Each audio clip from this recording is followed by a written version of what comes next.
Eu sou a Marisete, supervisora pedagógica do Instituto Projab, e hoje nós vamos falar sobre a importância da saúde na escola. Sabemos que cuidar da saúde na escola contribui na qualidade de vida dos nossos alunos e de toda a comunidade ao redor. Então, levantamos uma questão: como falar com os pequenos de um assunto que é difícil de ser compreendido até por nós adultos? Sabemos que cuidar da saúde na escola contribui para uma vida saudável das nossas crianças e no seu desenvolvimento. Então, aproveitem os vídeos que virão a seguir.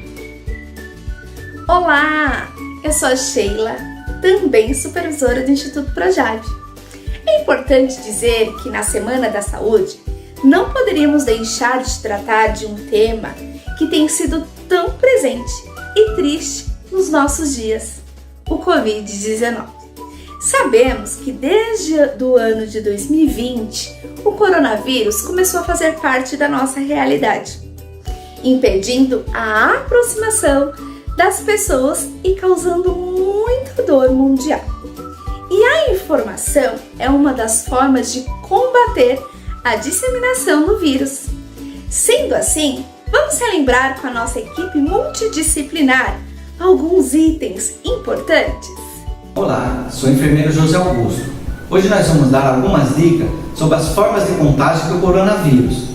Como você sabe, nós estamos numa pandemia e para combater esse vírus, você deve ficar atento, aos sinais e sintomas, que são febre, tosse, dor de garganta e dor de cabeça.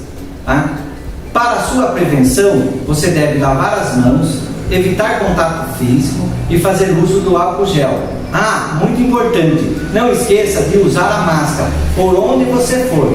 Tome cuidado e cuide bem da sua saúde. Nós vamos vencer essa batalha. Olá família, tudo bem com vocês? Eu sou a Bruna, nutricionista das maternais. Estou aqui hoje para falar sobre um assunto bem pertinente ao momento em que estamos passando, que é sobre a imunidade. A imunidade é o nome que damos à capacidade do organismo de se defender de invasores, no caso vírus, bactérias ou fungos que possam causar doenças. Quando ela está baixa, ficamos muito mais propensos a ter pequenas e grandes infecções e quadros como gripes. Se você percebeu que a sua imunidade anda baixa, uma ótima pedida é apostar em ajustes nas refeições. Isso porque os alimentos são ricos em vitaminas, minerais e outras substâncias que auxiliam a manutenção do sistema imunológico. Ao atingir a recomendação diária de consumo de frutas e vegetais, você já garante uma defesa melhor para o seu organismo.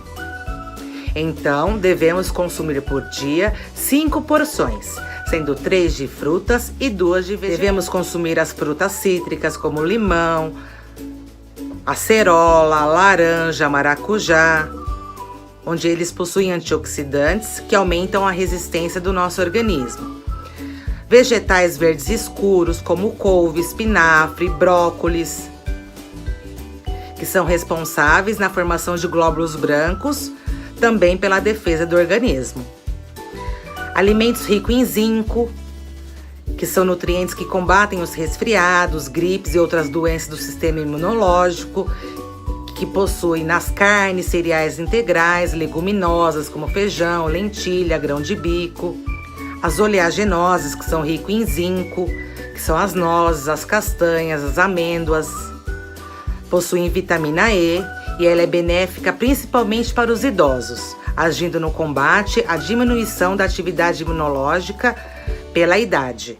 O tomate, que é rico em licopeno, o tomate é forte aliado para combater doenças cardiovasculares, removendo radicais livres do organismo. Esses compostos aceleram o envelhecimento celular e deixam o corpo mais propício a desenvolver doenças. Alimentos fontes de ômega 3, como por exemplo o azeite, o salmão, o atum, auxilia as artérias a permanecerem longe de inflamações, ajudando a imunidade do corpo. Alimentos anti-inflamatórios como alho, cebola, açafrão, gengibre.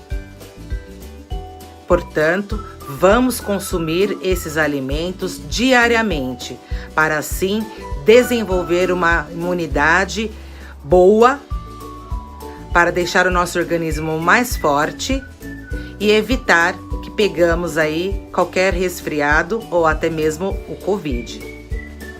Muito obrigada e até mais! Olá, sou Janaína, psicomotricista, e venho hoje falar sobre um assunto muito importante, a ociosidade na infância. A pandemia nos traz um cenário muito diferente nos dias atuais e para as crianças de forma mais diferenciada ainda, com respostas dos dias iguais que chamam a atenção para a saúde mental da família. Permanecer em isolamento social continua a ser a medida mais efetiva para proteger adultos e crianças do novo coronavírus, mas sabemos que não é fácil. E se a ausência da família, dos amigos e até mesmo do contato com outros ambientes mexe com a saúde mental dos pais, o mesmo pode acontecer com a saúde dos nossos pequenos. Só que para as crianças menores, mais do que sentir essas inquietudes, o mais desafiador é conseguir verbalizá-la, externalizá-la. Neste caso, é essencial que os pais fiquem atentos a outros sinais que elas podem desenvolver, como por exemplo, maior irritabilidade, agressividade, comer um pouco demais, compulsivamente, ou a perda total do apetite, ou até mesmo a criança ficar mais queixosa. A verdade é que todos estão um pouco desorganizados internamente, mas as crianças da primeira infância estão muito mais. Elas vão parecer mais barulhentas, birrentas e agitadas, mas elas estão precisando, na verdade, de adultos de referências que estejam disponíveis para ajudá-las a reorganizarem o seu interior e todo o universo que ali ela se encontra. Desta forma, podemos dizer que dentro deste universo nada sobrou. Nesse sentido, é preciso reinventar-se para o bem-estar dos nossos pequenos. Olá, eu sou Edneia, psicopedagoga, e hoje quero refletir com vocês sobre estresse e redes sociais em período de pandemia. Vou começar fazendo uma comparação entre a bateria do celular e as nossas energias. Diariamente, você deixa a sua bateria descarregar e só quando ela dá sinal de esgotamento você recarrega? Ao ver a sua bateria fraca, você corre para recarregá-la? Você recarrega a bateria regularmente? Na primeira situação, é possível que essa pessoa esteja sempre estressada, correndo atrás do tempo, não conhece os seus limites, não sabe direito o que tem que fazer, acaba perdendo muito tempo nas redes sociais e ao final do seu dia percebe que não conseguiu dar conta de suas tarefas, apesar de estar completamente esgotada e estressada, sem bateria. Na segunda situação, é possível que essa pessoa tente se organizar, até sabe o que tem que fazer, mas diariamente se auto-sabota. Entende que tem que terminar o que começa, mas deixa as coisas pela metade. E não finaliza as tarefas porque ultrapassa seu tempo nas redes sociais e ao final do dia acaba se sentindo frustrada e estressada. Sua bateria está sempre na reserva. Na terceira situação, é possível que essa pessoa organize seu dia, saiba o que tem que fazer, termine o que começa e quando algo sai do controle, ela ainda consegue reorganizar a situação. Tem consciência de que seu tempo é precioso, usa as redes sociais de forma produtiva e ao final do dia se sente bem por ter conseguido finalizar as tarefas, manteve a bateria recarregada. Na sua opinião, quais dessas pessoas convivem com menos estresse no seu dia a dia? Esse é um pequeno exercício de reflexão para analisarmos se o nosso estresse não está ligado ao uso excessivo das redes sociais. Caso seja, você tem o poder de mudar essa situação. Você pode organizar o seu tempo, as suas atividades do dia, finalizar o que você começa, deixar de ver coisas que te entristeçam e não se deixar ser bombardeado por informações que não agregam valor à sua vida. Por fim, as coisas não são ruins por si só, mas a forma em que a utilizamos pode torná-las ruins.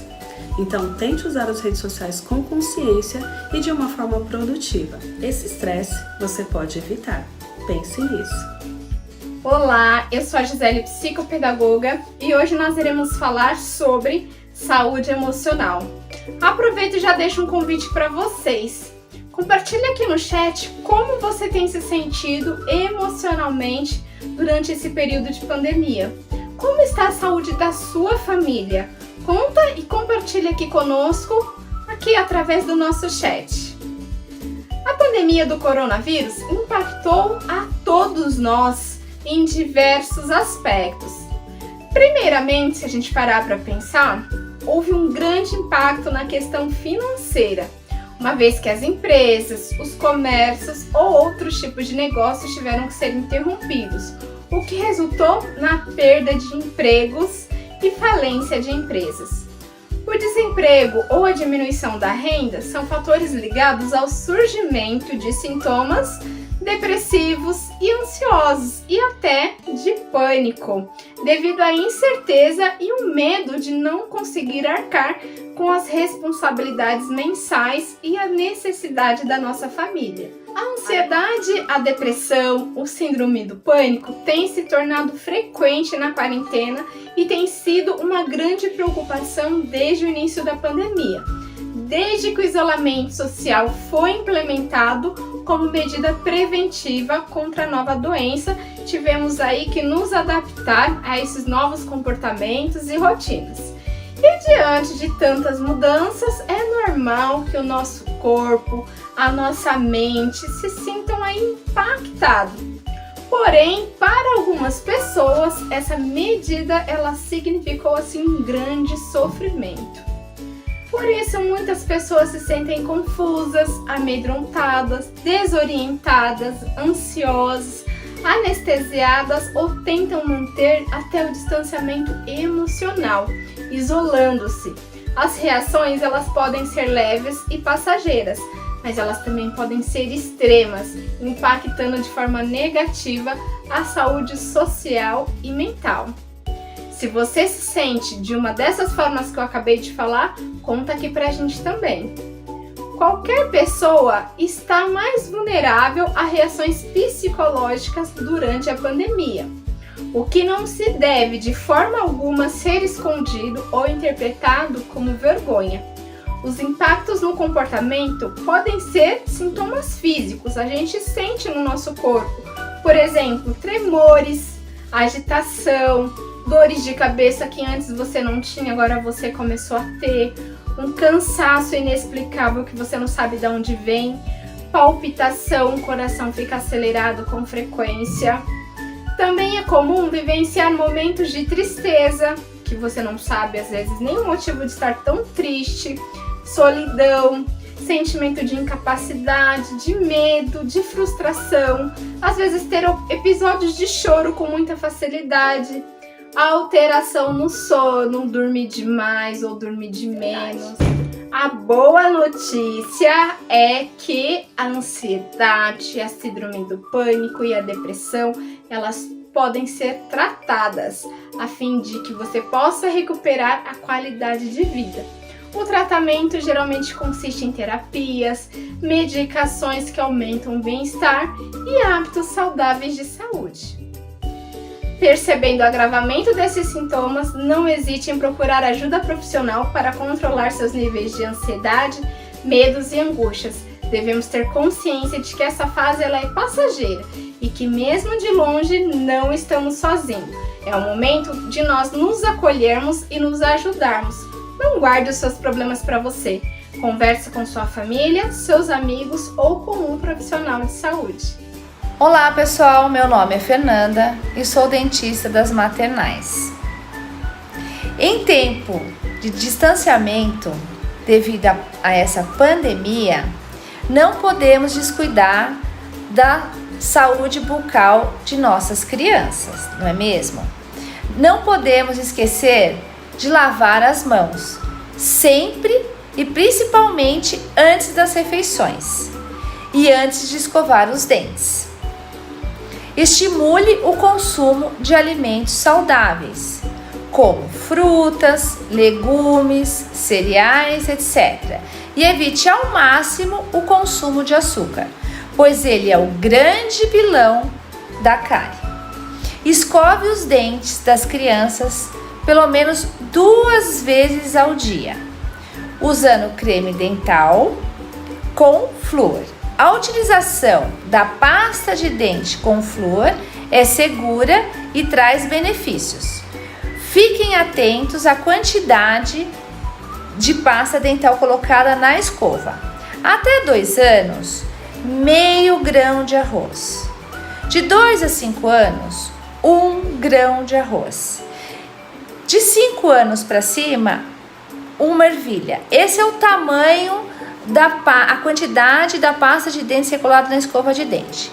E sempre crianças menores têm que ser escovada por um responsável, os dentinhos, tá? Crianças maiores, elas podem escovar sozinha, mas com supervisão do responsável. Muito obrigada. Olá pessoal, tudo bem? É muito importante a gente sempre relembrar que a escova de dente ela tem uma importância gigantesca na nossa saúde bucal. Como ela tem toda essa importância, é muito legal a gente cuidar bem dela. Algumas coisas vocês já estão carecas de saber, que a escova de dente elimina as bactérias, que a escova de dente alcança os lugares que a gente não conseguiria sem ela. Então a escova de dente tem um papel fundamental, tá? Ela é fundamental, o fio dental também é, e a pasta de dente também é, mas é a escova que faz todo o trabalho, tá? Pessoal, algumas dicas é sempre bom a gente relembrar, tá? A escova de dente ela deve ser trocada a cada 3 meses. A escova de dente deve ficar em um lugar fechado, não deve ficar em um lugar exposto, não deve ficar junto com outras escovas. E uma coisa que vem muito nesse momento, que é muito legal a gente falar, é sobre a questão do coronavírus. Se você teve, ou se você está com coronavírus, ou se alguém da sua família está contaminado, é muito importante você trocar essa escova de dente, tá? Porque senão você vai ter o risco da reinfecção. Você vai estar curado, vai usar a mesma escova e corre o risco da reinfecção. Então, se alguém da sua casa está com coronavírus, separe esse objeto das outras, tá? É importante já ficar separado, mas se fica todo mundo juntinho, todas as escovas da família juntas, separe, tá? E quando essa pessoa voltar totalmente curada, voltar da quarentena, troca essa escova. É bem importante esse detalhe, tá? Pessoal, também outra coisa muito legal de se fazer é pelo menos uma vez na semana você dar uma borrifadinha com um pouquinho de cândida diluída com água para matar todas as bactérias. Faz uma higienização da escova. Sim, a escova higieniza a nossa boca e a gente higieniza a escova, tá? Essa foi a nossa dica. Muito obrigado. Olá pessoal, eu sou a Rita Carolina, fisioterapeuta, e hoje eu vim aqui contar para vocês um pouquinho sobre a importância da prática de atividade física durante a pandemia do novo coronavírus. Nós sabemos que a prática de atividade física é fundamental para a saúde do corpo e da mente, principalmente nesse momento de enfrentamento ao coronavírus. Já que o estilo de vida sedentário é prejudicial para o nosso sistema imunológico, que é o sistema do nosso corpo responsável por reduzir a possibilidade de infecção viral e cuidar da defesa do nosso organismo contra várias outras doenças. Além disso, o fato de ficarmos parados e muitas vezes nos alimentando inadequadamente favorece o ganho de peso, o aumento da pressão arterial, da glicose, que é o açúcar no sangue, e gorduras no sangue, o que aumenta o risco de doenças cardiovasculares e metabólicas, como a hipertensão e o diabetes. Esses têm sido associados a um pior quadro em pacientes acometidos pela doença. As recomendações da Organização Mundial de Saúde para indivíduos saudáveis e assintomáticos são de no mínimo 150 minutos de atividade física por semana. Esse tempo de atividade física pode ser dividido ao longo da semana, ou seja, você pode fazer atividade física por somente 30 minutos por dia, durante os 5 dias da semana, que já te trarão benefícios significativos. Então é muito importante manter-se ativo. De preferência, nesse momento delicado em que estamos vivendo, opte por praticar atividades físicas em sua casa, ao invés de sair para espaços compartilhados, como a academia, por exemplo. Existem hoje vários vídeos na internet que podem ajudar com algumas dicas de atividades que podem ser feitas em casa. Vocês podem usar o próprio peso do corpo ou utensílios de casa mesmo, como sacos de arroz, garrafas com água, e reserve momentos para alongamento e relaxamento. Isso poderá ajudar no combate ao estresse e à ansiedade também decorrente do isolamento domiciliar. Evite permanecer por longos períodos sentados, deitado ou utilizando dispositivos eletrônicos como o celular, a televisão. Reforce a atenção para que os filhos não tenham comportamento sedentário. Tire as crianças e adolescentes do sofá e da frente das telas e convide-as para brincar, se exercitar. Integre seus filhos nas atividades domésticas, cotidianas de sua casa. Brinque e se divirta com eles.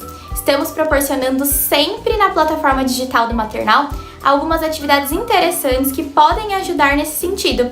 Por que não participar com o seu filho das atividades por algum momento e assim todos se mantêm ativos e se divertindo juntos? Olá, eu sou a fisioterapeuta Dayana Mello e vim conversar com vocês sobre exercícios na reabilitação pós-Covid-19. A Covid-19 anteriormente foi classificada como uma doença respiratória, mas depois foi entendida que ela se tratava de uma doença sistêmica, pois de fato ela atinge vários sistemas do organismo de modo geral. O exercício físico é importante em vários aspectos: físico, mental, social. Quando um indivíduo é acometido por alguma doença que o debilita, acaba gerando um déficit de atenção, de produtividade, além de dificuldades na realização de atividades do cotidiano. O alívio em ser curado acaba colocando em segundo plano sintomas que a maioria das pessoas pensam ser transitórios, mas que podem se tornar incapacitantes se não houver tratamento. Os exercícios ajudarão a melhorar a sua disposição, força muscular, flexibilidade, equilíbrio, entre tantos aspectos importantes para retorno às atividades do cotidiano. Vamos considerar 2 pilares básicos para essa reabilitação. Lembrando que é importante a avaliação individual de cada caso. Primeiro, no sistema músculo-esquelético. Estudos apontam que a perda muscular devido à internação é muito significativa e por isso é de extrema importância a realização de exercícios.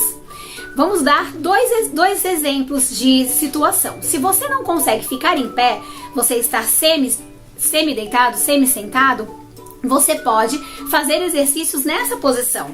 Faça flexo, extensão de cotovelo, de braço, faça abdução de braço, da mesma forma, flexo, extensão de joelho, quadril. Se você já consegue ficar em pé, você pode fazer caminhadas dentro da sua casa, você pode fazer de 8 a 12 repetições, sentar, levantar, sentar, levantar. Agora, vamos pensar na parte respiratória. Você pode puxar o ar pelo nariz, segurar 2 a 4 segundos e soltar. Você pode puxar o ar pelo nariz e associar a movimentos com os membros. Então, puxa o ar pelo nariz, segura e solta pela boca, abaixando o braço, estendendo os braços. Da mesma maneira na parte de abdução. Puxa o ar pela boca e solta, aduzindo os braços. Essas dicas, tanto músculo-esqueléticas quanto para a respiração, são importantes para que você retome as suas atividades e o seu bem-estar. E preste atenção, caso você tenha falta de ar, vertigem, cansaço, palpitações ou febre, você deve interromper o exercício e aguardar. Em caso de febre, nem faça ainda os exercícios, ok? Nós estamos precisando nos organizar, nos informar para que a gente possa vencer essa Covid. Antes, na prevenção e na recuperação.